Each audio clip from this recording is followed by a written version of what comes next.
कि हिंदुत्व के पताका का रक्षक हमारे ब्राह्मण समाज हैं और ब्राह्मण समाज हमारे जो SC ST के लोग हैं उससे घृणा आप करिएगा।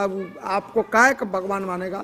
उसको पैसा मिलता है क्रिश्चियन से, उसको मुस्लिम से पैसा मिलता है वो धर्म बदलने के लिए। अरे आप लोग, हम जब मीटिंग हुआ था उसमें हमने बोला था कि आप लोग ही कर्णधार हैं।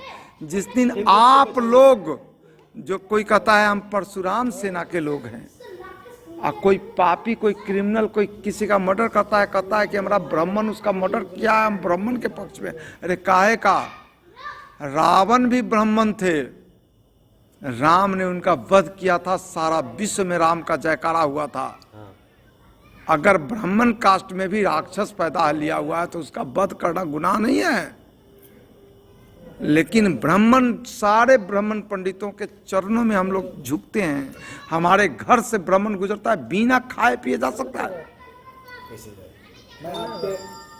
हमारे बाबूजी ब्राह्मण का, हमारा जो पुरोहित हैं उनका इतना बड़ा बेटा आ जाता है, हमारी दादी से लेकर के सब पैर छू के प्रणाम करते हैं। क्यों करते हैं? अगर आप घृणा करोगे हमसे, हमारा जनरेशन आने वाला बेटा कहेगा अरे इस आदमी से, हम तो पूरा साफ सुथरा पहने हुए, सेंट बुंट लगाए हुए हैं, फिर भी हमसे घृणा करता है। तो वो आप घृणा करिएगा और वो कोई माथे से उसका चंदन लगाएगा, क्रिश्चियन वाला, मुस्लिम वाला, तो उधर जहां इज्जत मिलेगा वहां भाग जाएगा। तो इसीलिए हमारा हिंदुत्व का विनाश हो रहा है। हमारा एक ही कहना है कि जिस दिन पंडित समाज जाग गए कि इस हिंदू समाज के रक्षक हम हैं, हमसे हिंदू समाज है, हिंदू का टीचर्स हम हैं, टीचिंग हमें देना है, हमारा हिंदू समाज, बाप रे, हम प्रकृति की पूजा करते हैं। पाखान, अपने पूर्वज को याद कीजिए, पाखान युद्ध में जब पत्थर से पत्थर टकराने से आग निकला, वो आग से इन लोगों को फायदा पता चला, अरे इसमें खाना पका के खा सकते हैं, अच्छा लगता है, तो पत्थर को पूजना शुरू कर दिया। आम के पेड़ से आम मीठा लगने लगा तो प्रकृति का पूजा शुरू कर दिया। सूर्य से गर्मी प्राप्त होता था, सूर्य से एनर्जी मिलता था, सूर्य का पूजा शुरू।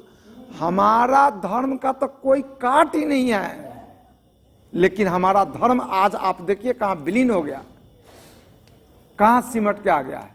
57 देश इस्लामिक कंट्री है, अब भारत एक हिंदू राष्ट्र नहीं बन पा रहा है। इसको ब्राह्मण समाज अगर नहीं समझा तो इस हिंदुत्व को बचाने वाला कोई नहीं है, कोई राजपूत नहीं, कोई वैश्य समाज नहीं। हम लोग अपनी बात कर रहे हैं, इतना आज 25 वर्षों से हम प्रवचन कर रहे हैं, 25 वर्षों से मंदिर का पूजन कर रहे हैं, लेकिन वहीं पे जाके हम झुक जाते हैं जहां पे ब्राह्मणवाद आ जाता है।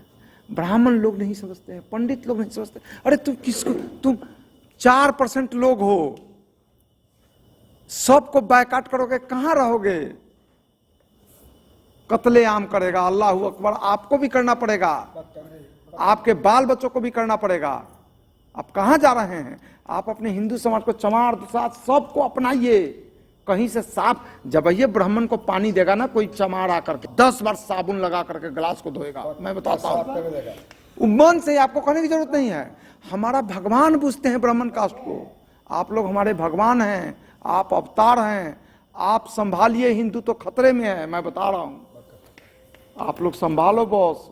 हमको तकलीफ एक ही जगह होता है, क्योंकि हमें जो टीचर, हमारा जो टीचिंग्स करते हैं, हमारे जो ज्ञान देते हैं, जो बुद्धि देते हैं, उनको जब हम ज्ञान देने जाते हैं ना, अभी हम किसी भाव में आपको बोल रहे हैं, ज्ञान देते हैं ना, नहीं मानते लोग। हम कहते हैं भाई आप वैसे ही पूजनीय हैं, हम लोग तो बाप दादा सब आपके चरणों में हैं। लेकिन चरणों में है तो आपका ये होना चाहिए, हमें दिखना चाहिए कि आप गले से लगाने को तैयार है। हमारा ये भाई सबको इज्जत क्यों देते हैं? एकदम गले मिल करके, क्या जी, पूरा एकदम जोर जबरदस्ती से, क्योंकि ये लोग हिंदू के सही सबको, ये इनको नहीं कर रहे हैं, ये लोग कैसे फैमिली के हम नहीं जानते, लेकिन हम अपने गांव के कहते हैं, चमार दुसाद जो हैं 2.5 kg 3 kg वन कमा के आता है, खाता है, फिर भी आपका हिंदू कहलाने के लिए ताकत रखता है। वो मुस्लिम आएगा 10,000 देगा, 5,000 देगा, क्रिश्चियन आएगा 10,000 5,000 देगा, उसको लोभ नहीं होगा? क्यों नहीं होगा भाई? वो आदमी नहीं है क्या? लोभ होगा, फिर भी वो संभाला हुआ है, तो धन्य तो वो है, धन्य तो वो है कि आपके इतने अतिक्रमण के बाद, इतने घृणा के बाद भी आपका हिंदू तो नहीं छोड़ रहा, जिसके कारण आप टिके हुए हैं। अब सब कन्वर्ट हो जाएगा, आप 4% ब्राह्मण रहिएगा, क्या कर लीजिएगा मुस्लिम को और क्रिश्चियन को? समझ में नहीं आ रहा। आंख खोलिए और अपने समाज को पकड़िए, जिंदा करिए। बस मेरा यही आग्रह है आप लोगों से।